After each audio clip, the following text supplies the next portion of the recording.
Hello, welcome back to the Team JDG channel. Today I've got something a little different for you. Normally we like to profile tier 1 decks, but I've got a rogue strategy here that I think is perfect to take to something like locals or a Winamat. And the skill we're using is Knight of Legend, and how it reads is you can activate this skill during your main phase. Each turn, one Gaia the Fierce Knight you normal summon can be summoned without tributing. Apply the following skills while you control a Gaia the Fierce Knight monster or Gaia the Dragon Champion monster. If it attacks a defense mission monster, inflict piercing battle damage. Once per turn, if it inflicts battle damage with this skill, draw 2 cards, then discard a card. And then also you cannot activate set cards in the spell and trap zone.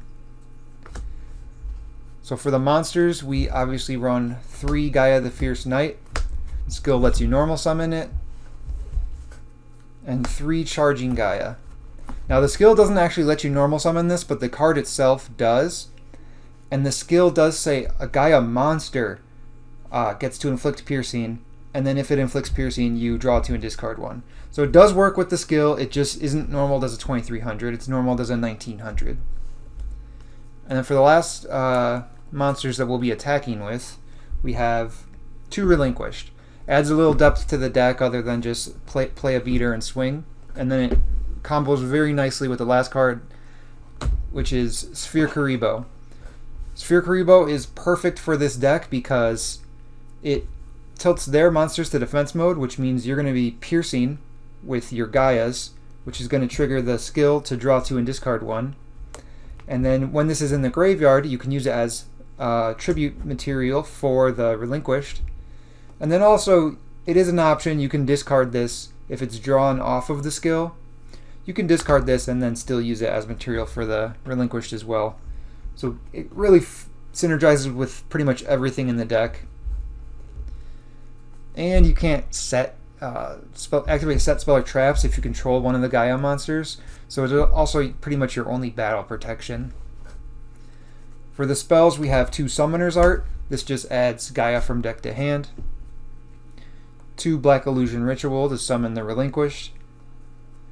3 Pre-Preparation of Rites. This card says once per turn, add a ritual spell from deck to hand, and then you can add the monster from deck or graveyard to hand that it names, so Relinquished in this case. Normally you're grabbing it from deck. It could come up where you have one in graveyard that you discarded to the skill, or you summoned a Relinquished using a Relinquished. You could add that one back as well. So it's nice that it's a little bit flexible. Then we run 3 Cosmic Cyclone. It's back row removal, right? We need to make sure these Gaia swings are getting in, because we want to draw 2 and discard 1 and inflicts piercing. And battle damage is our only win condition here, so we really want to make sure our attacks go through. Something else you can do with this card, it did come up a little bit, is if you have something equipped to Relinquished, you can banish what is equipped to Relinquished, and then equip something different to him. So your Cosmic Cyclone can kind of be monster removal as well. And then we play 3 Night Beam, just more spell and trap removal to make sure our summons are not getting floodgated, our attacks are not getting widespread or walled. So that's 24 cards. It is a bit much for deck size. You could probably cut it a little bit, but because the skill is having you draw 2 every time that it triggers, being over a little 20 is fine.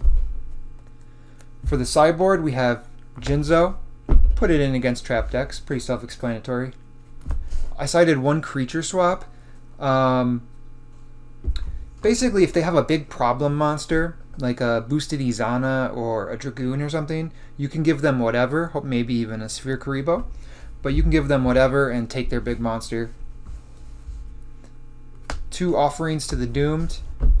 This is out to, again, any big monster you can't really deal with. Gaia's too weak to get over.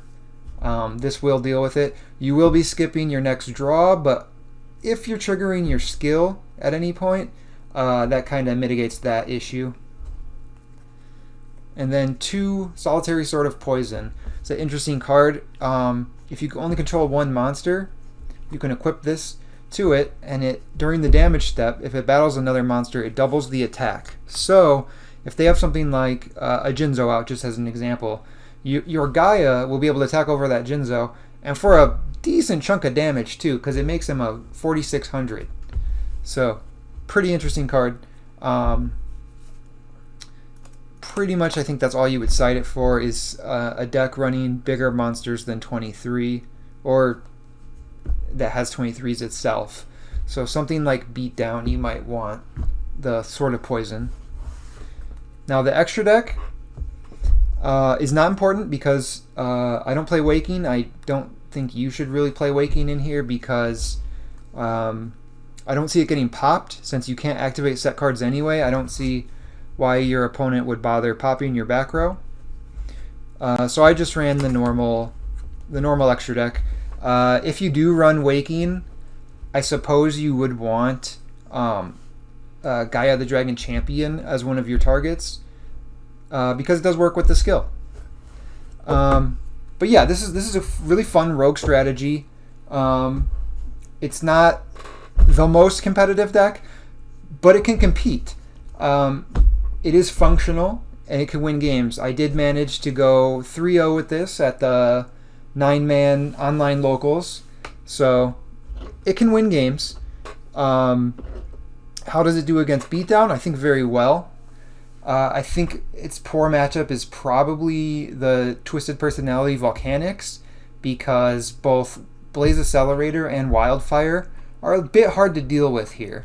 One thing you can do to try and play around that is save your Cosmic Cyclones for Blaze. On your turn, if they try and activate a Wildfire, you can chain Cyclone so that they cannot destroy the Blaze Accelerator. On their turn, however, you can set this as an out to Blaze. However, you cannot activate it if you control a Gaia monster. So it will not protect your Gaia monsters from Blaze, but it will protect your Relinquished from Blaze. So it does have some uses. You can set cards in this deck. The skill doesn't say you can't set them. It says you can't activate them if you control a Gaia. So just keep in mind that there are times where you would set a spell or trap. It's just not super common. Against Crystal Beasts, I think you're pretty fine. Your monsters are bigger than theirs, and you have plenty of spell and trap disruption in Cosmic Cyclone and Night Beam. That's a matchup where they have a problem with your Gaias, but they can deal with your Relinquished fairly easy, so keep that in mind. Either side them out or be very careful of when you're summoning them. If you're summoning them into a bunch of back row, it's probably just going to get Regeki Braked or Crystal Regeki'd or Crystal Conclaved back to your hand. So you do have to be careful with this card against Crystal Beasts. Overall, I think that matchup is fine. I think your real issue is just going to be the Twisted Personality.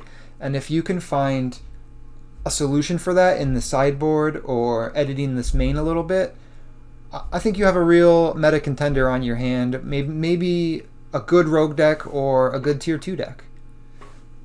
But thank you for watching, and we will be back with more deck lists very soon.